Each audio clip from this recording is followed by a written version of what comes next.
Hello, today we are solving October 2025 Unit 1 IAL Edexcel accounting paper, question number 5. So, in the part A of the question, we are solving part A and CR theory questions. Explain the terms day work remuneration system. So, a day work remuneration system states that workers are paid at a fixed rate based on the time spent at work. Okay, this is day work remuneration, which means, for example, if I pay for 5 hours some 150 pounds, okay, I am going to call that as day work remuneration system. So I can give an example for this, but okay, to get it is just stating a fixed rate based on the time spent at work in a day. Example, okay, you can write an example to get proper marks. So for example, if I write example, for 5 hours I am going to pay 150 pounds. Okay, worker is being paid at the rate of 150 pounds. So that means, okay, for every 5 hours in a day I will be paying 150. It's a fixed rate no matter what he has to work for 5 hours. Apportionment of overheads, the distribution or the sharing of overheads to cost centers or different departments that benefit from the overhead on the most reasonable basis. So which means that, for example, here we have two examples here. 80% of the electricity is being used by the factory, or 2 of the 5 managers employed are responsible for the factory. So here we can see that we have to distribute management salaries, okay, to the management department as well as to the factory department in the manufacturing account. So here I am using a reasonable basis. What is that reasonable? I am saying 2 of the 5 managers are being used by the factory.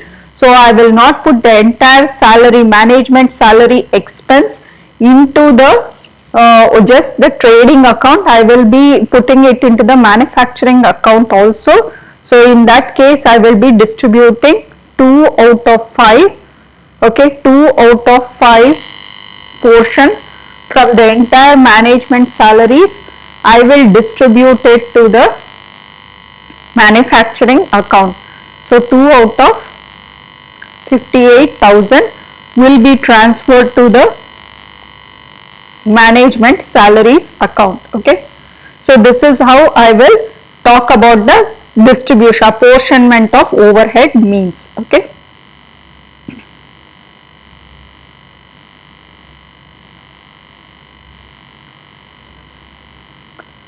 next you have new products, values at inventory using the first in first out method.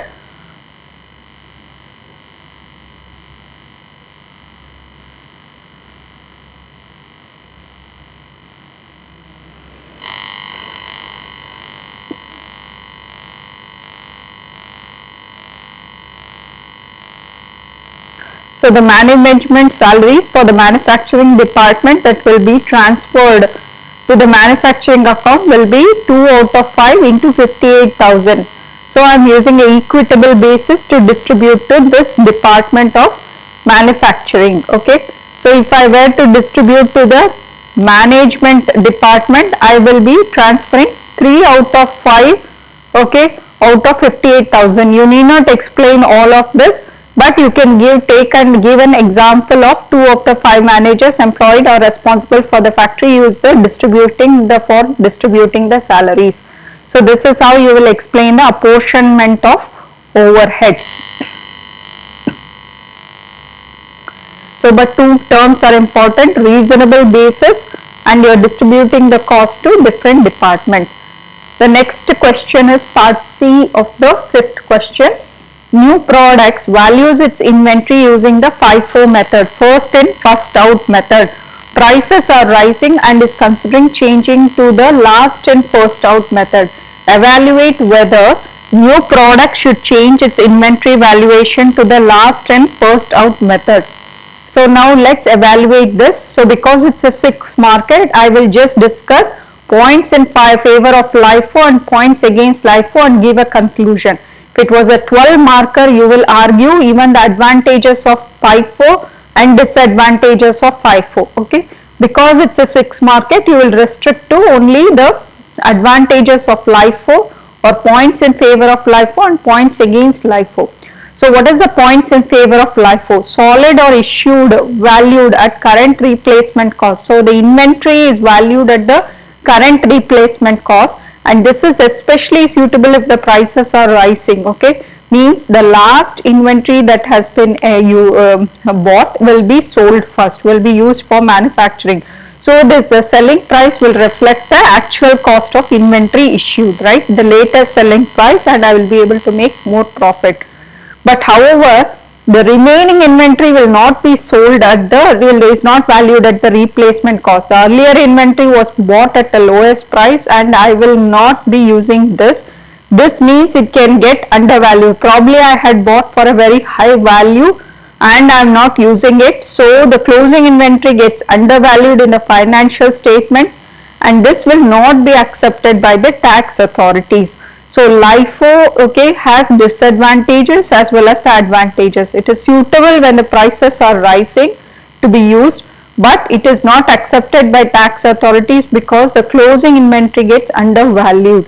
So in conclusion, it should not change. New products, it should not supposed to change to LIFO as it is not accepted by the tax authority. You can give any suitable conclusion. You can say that they can also use LIFO because the prices are rising. So you give a valid and a conclusive statement.